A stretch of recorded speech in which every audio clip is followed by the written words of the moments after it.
Mauvais état des routes, coupures récurrentes d'électricité, sa réhabilitation apparaît aujourd'hui comme une urgence. Mounana Welhamoudi.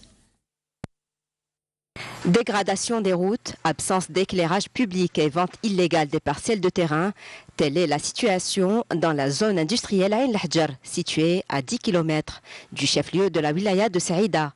Cette zone industrielle a été créée à la fin des années 70. Dans ce contexte, le wali de Saïda a instauré une commission chargée de l'assainissement du foncier industriel au niveau de toute la wilaya. Cette commission entamera sa mission à partir de la semaine prochaine.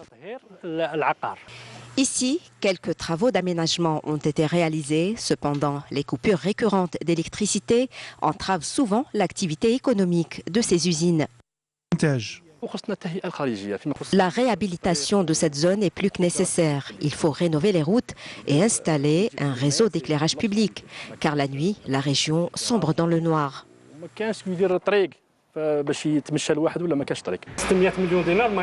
Une enveloppe de 600 millions de dinars a été allouée au projet de réhabilitation, ce qui reste nettement insuffisant pour les travaux d'assainissement et l'éclairage public. Les travaux comprendront également le revêtement des routes.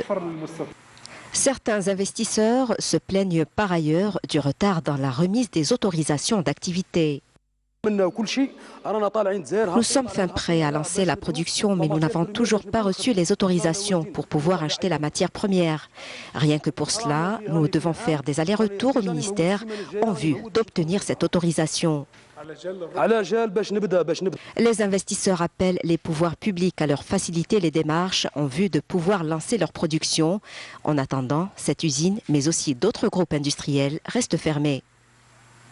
Énergie renouvelable, de plus en plus d'opérateurs économiques investissent dans ce créneau.